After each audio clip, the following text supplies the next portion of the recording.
네, 문재인 대통령의 복심이라고 하면 뭐 여러 사람이 떠오르기도 하고 거론되는데 그 가운데서 만약에 한 명을 꼽으라면 지금은 단연 이분이 아닐까 싶은데요. 청와대 안에서도 대체 불가능한 사람이다 이런 평가가 많았습니다. 자, 그런데 갑자기 사표를 내고 총선 출마를 선언했죠. 윤건영 전 청와대 국정기획 상황실장과 함께 자세한 이야기 들어보도록 하겠습니다. 네, 안녕하십니까? 안녕하세요. 네. 오늘 나오신다고 해서 저도 좀 이렇게 찾아봤더니 생각보다 별명이 많으시더라고요. 네. 뭐 제가 말씀드린 복심도 있고 최측근, 지퍼맨 이런 별명도 있던데 네. 불편한 별명도 있을 것 같고 또 네. 마음에 드는 것도 있을 것 같아요. 뭐 다 마음에 안 듭니다. 아, 지금 제가 언급한 셋 다. 네, 네. 그 중에서도 가장 불편한 호칭은 어떤 겁니까? 그 뭐 말씀 주셨는데 복심, 측근 이런 부분들은 사실 좀 적절한 표현은 아닌 것 같습니다.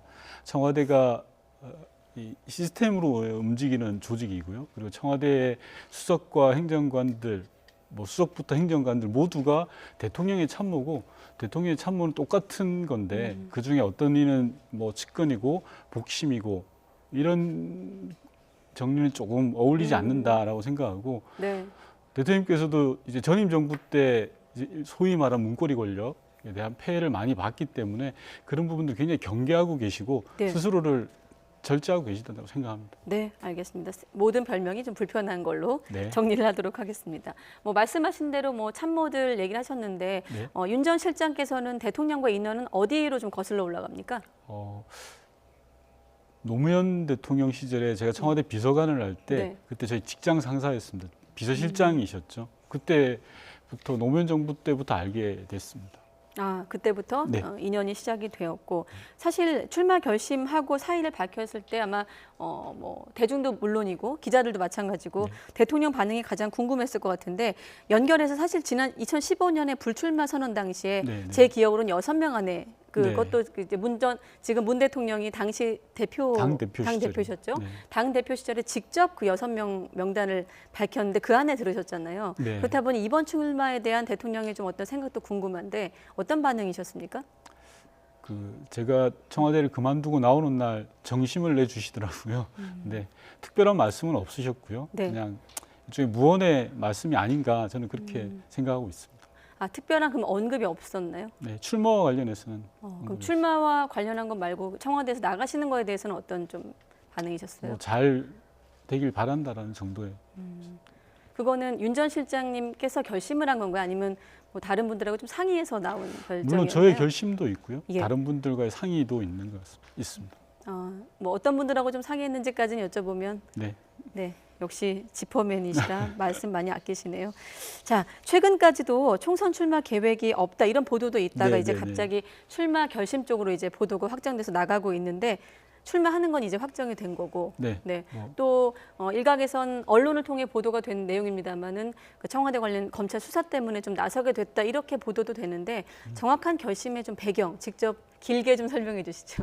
검찰 수사 참고인 조사를 예. 받았는데 그게 저의 결심의 결정적 계기는 아니었고 다만 그 즈음에 여러 고민이 있었고 고민의 과정 중에 검찰의 참고인 조사가 있었습니다. 네.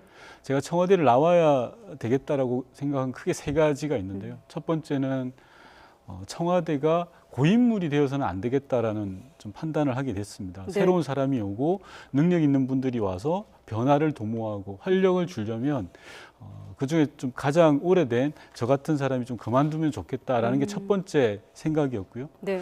두 번째 이유는 앵커님도 말씀하셨지만 언론에서 복심, 측근 뭐 이런 주목을 받다 보니까 제 스스로도 부담이 되지만 이게 대통령께도 부담이 되구나라는 판단을 하게 됐고요. 예. 그리고 세 번째로는 집권 후반기로 가면 갈수록 좀 말도 안 되는 비난들이 쏟아지고 이런 부분들에 대해서 좀 제대로 이야기하는 게 좀 필요하겠다라는 네. 생각이 들었습니다. 물론 합당한 비난과 지적에 대해서는 겸허하게 수용을 해야 되겠습니다만 때로는 억울하고 때로는 이성적이지 않은 비합리적인 부분들이 많거든요. 네. 그래서 아시다시피 청와대 참모는 입이 없습니다. 말을 해서도 안 되고요. 그래서 그런 부분들을 밖에 나와서 제대로 이야기하고 제대로 좀 싸우는 게 필요하지 않을까라는 판단을 하게 됐습니다. 네, 지금 말씀하신 세 가지 중에 앞서 그 두 번째 복심은 설명이 됐고 네. 하나씩 여쭤보면 1번 이유 중에 고인물이 되면 안 되겠다. 네. 혹시 그 고인물이 되면 안 되겠다고 생각한 특별한 좀 계기가 있었습니까? 그러니까 모든 조직이 마찬가지듯이 네. 아무리도 제 스스로 열심히 한다고 하더라도 이게 시간이 지나면 관성에 젖어 버리지 않습니까?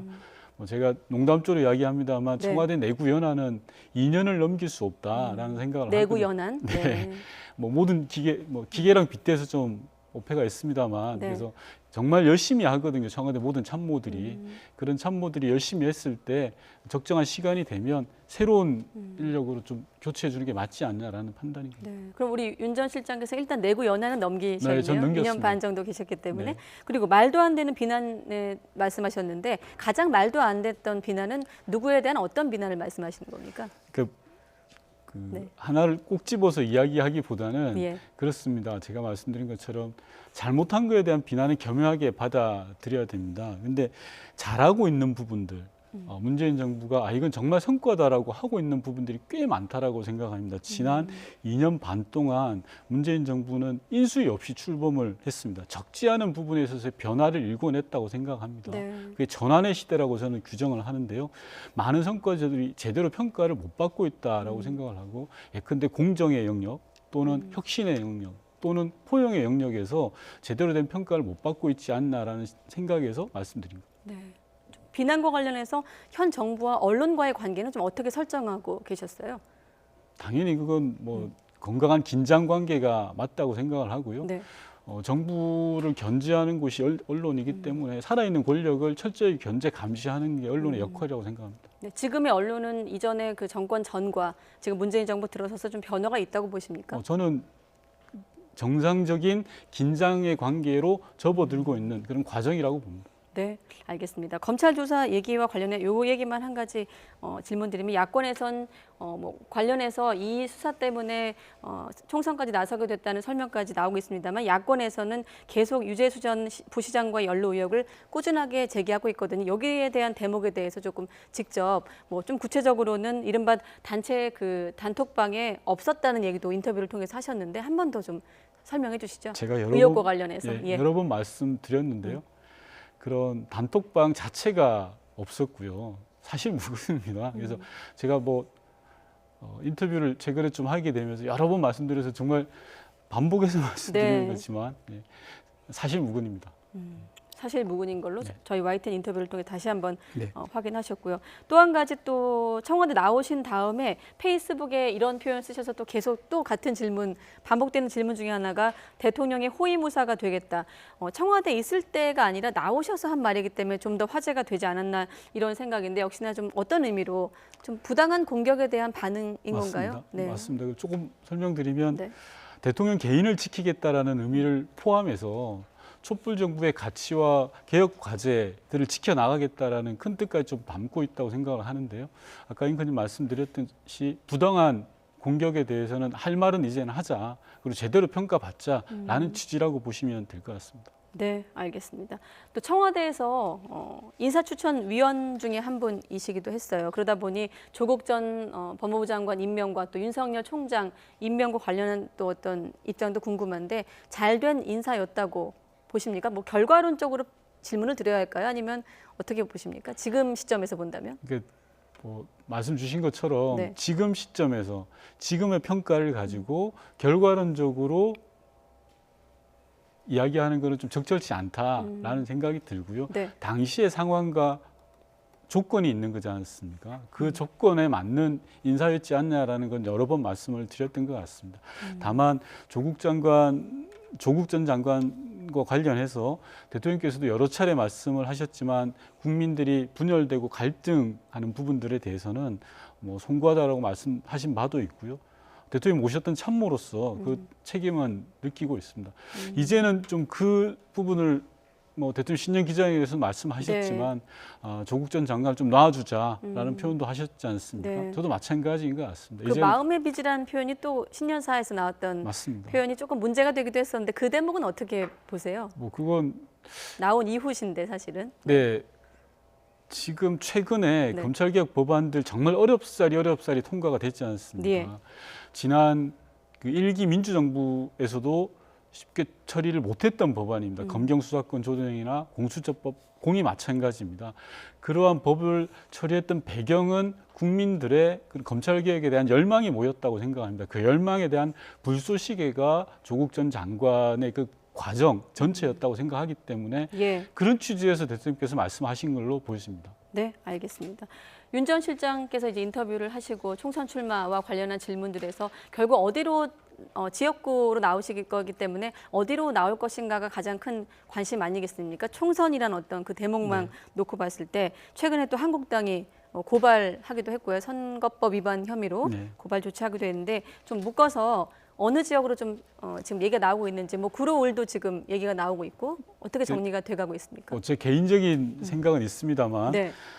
당의 의견도 있을 거고요. 지금 협의하고 있는 그런 과정이고 그런 거라고 생각하고 다만 조금 전에 앵커님께서 말씀하셨던 고발과 관련해서는 좀 한 말씀만 예. 드리고 나가면 좀 본격적인 선거가 도래하기도 전에 일종의 네거티브 전이 시작된 거 아닌가라는 생각이 듭니다. 소위 말해 상대 후보에 대해서 근거 없이 비방하고 위축시키려는 그런 걸로 보여지고요. 오늘 아침 모 언론을 보니까 뭐 이런 표현하기 그렇습니다만 자유한국당을 자유고발당으로까지도 이야기를 했습니다. 고발이 너무 많습니다. 예컨대 검찰 인사를 가지고 법무부 장관을 고발했고요. 예산안 처리를 야당이 막았음에도 불구하고 기재부 공무원들을 고발을 했습니다. 정치의 무능력을 고발을 통해서 해소하려고 하는 그런 거 아닌가라는 좀 안타까운 마음이 듭니다. 그럼 네거티브다 이렇게 보시는 건가요? 네. 한국당의 네거티브다 이렇게 보시고 네. 한국당의 어떤 그런 행보와 상관없이 어쨌든 현재 청와대 출신 인사들이 대거 이제 참모진들이 총선에 나서면서 이른바 청와대 프리미엄 얘기가 당내에서 나오고 있거든요. 네. 좀 총괄적으로 그 부분에 대한 좀 생각은 어떠세요? 청와대 프리미엄 있어서는 안 된다고 생각합니다. 그건 뭐 단호히 배격해야 되는 거고요. 제가 좀 말씀드리는 건 이번 총선의 성격이 어떤 거냐라고 말씀드리고 싶은 건데 네. 이번 총선은 촛불의 완성이다라고 생각합니다. 촛불의 완성을 이루기 위해서는 진보개혁 세력이 원내 과반을 확보하는 게 매우 중요하다. 그렇다면 청와대를 비롯해서 학계, 시민사회 모든 전문 영역에서 훌륭하신 분들이 많이 나와 주셔야 됩니다. 네. 이른바 총동원을 해야 된다고 생각을 합니다. 그런 차원에서 청와대에서 몇 명이 나오느냐라는 그런 숫자는 중요하지 않다고 생각합니다. 다만 중요한 건 공정해야 되는 겁니다. 그래서 민주당의 경우에는 1년 전부터 공천 룰을 만들었습니다. 공정한 룰을 가지고 있습니다. 네. 공정한 룰에 따라서 국민과 당원들로부터 평가받으면 될 일이라고 생각하고요. 청와대 출신이라 그래서 어떠한 특혜도 있어서는 안 된다고 생각합니다. 네, 알겠습니다. 사실 윤 전 실장께서 청와대 계실 때 각종 사건 사고부터 외교 안보까지 다루는 일을 맡으셨고 또 듣기로는 워낙에 그런 어떤 공개적인 석상이 잘 안 나오지만 판문점에 가면 윤 전 실장을 볼 수 있다 할 정도로 대북 관계 관련해서는 많이 노출이 되고 그만큼 또 많은 좀 기억에 남는 일들이 많을 것 같은데 가장 기억에 남는 2년 반 동안 남북 관계 뭐 또 한반도 상황 관련해서 어떤 지점입니까? 지난 작년에 6월 29일부터 6월 30일까지 1박 2일 동안 630 흔히 말해서 남북미 판문점 회동이 있었습니다. 예. 그게 가장 기억에 많이 남습니다. 역사적인 순간이었는데요. 네. 분단의 현장인 판문점에서 남북 미 세계국 정상이 모여서 손을 맞잡았습니다. 굉장히 인상적이었고 그 실무를 준비했던 사람으로서 뿌듯함과 벅찬 감동이 있었습니다. 거기서 저 분위기 지금도 화면에 실장님 옆으로 나오고 있습니다만 그 분위기가 지금까지 이어지지 못한 가장 큰 이유는 어디에 있다고 보십니까? 여러 이유가 있는데요. 예. 저는 그렇게 생각합니다. 한반도 비핵화를 위해서는 북미 관계가 우선돼야 된다고 생각합니다. 즉 북미 관계가 앞바퀴라고 생각을 하고요. 남북 관계는 뒷바퀴라고 생각합니다. 북미 관계가 잘 되었을 때 남북 관계가 뒤따라가는 선순환 구조라고 생각을 하는데요. 잘 아시다시피 2017년에는 북미가 말폭탄을 쏘면서 굉장히 긴장이 고조됐습니다. 네. 즉 앞바퀴의 긴장이 고조가 됐던 거죠. 근데 2018년에는 세 차례 남북 정상회담을 비롯해서 뒷바퀴의 힘으로 한반도 비핵화를 끌어왔습니다. 네. 2019년에는 하노이 정상회담이라든지 판문점 지금 보고 계신 판문점 남북미 회동 등을 통해서 자, 이제 북미 관계가 잘 될 거야라는 기대를 갖게 했습니다. 즉, 앞바퀴의 힘으로 한반도 비핵화를 끌고 갈 거야라는 기대를 저희가 가졌던 게 사실입니다. 그러나 네. 그 기대가 수포로 돌아가면서 지금같이 좀 대단히 어려운 상황이 처했다는 생각이 들고요. 지금 상황은 다시금 2018년, 즉 뒷바퀴 남북이 다시 동력을 만들어내서 끌고 가야 되는 상황이다. 즉 한반도 비핵화를 끌고 가야 되는 상황이다. 이렇게 판단하고 있습니다. 남북이 네. 끌고 가야 되는 상황이다라고 말씀하셨지만 연초에 또 북한은 외무성 담화를 통해서 이런 얘기했습니다. 그러니까 우리를 향해서 중재 역할 하지 말아라 이렇게 좀 선을 그었거든요. 네. 이건 어떻게 좀 해석하고 계십니까? 그 김계관 고문 담화를 말씀하시는 네. 것 같은데 김계관 고문의 담화를 정확하게 봐야 될 것 같습니다. 그 담화 어디에도 첫 번째로 판을 깨겠다라는 말은 없습니다. 그리고 우리 대한민국에 대해서 중재자 역할을 하지 말라고 한 건 역설적으로 이야기하면 당사자로서 나서라라는 뜻입니다. 중재자가 아니라 당사자로서 나서라라는 뜻이고요. 예. 자, 그러면 2018년과 같이 남북이 같이 한반도 비핵화를 위한 구체적 행동에 나서면 된다고 생각하는 겁니다. 물론 어렵습니다. 과정이 어렵고 지난한 조건들이 있긴 합니다만 저는 충분히 가능하리라고 생각합니다. 네, 알겠습니다. 시간이 다 됐는데 앞서 이 남북관계 질문하느라 제가 조금 더 여쭤보지 못한 부분이 앞서 출마와 관련해서 개인의 생각도 있지만 당과 협조할 대목이라고 하셨거든요. 만약에 조금 개인의 생각이 좀 더 강한 건지 아니면 당에서 결정한 대로 따르실 건지 좀 궁금한데요. 당에서 어떻습니까? 결정한 대로 따르는 게 원칙이고요. 그게 맞는 것 같습니다. 네, 알겠습니다. 자, 윤건영 전 국정상황실장과 함께했습니다. 오늘 고맙습니다. 네. 고맙습니다.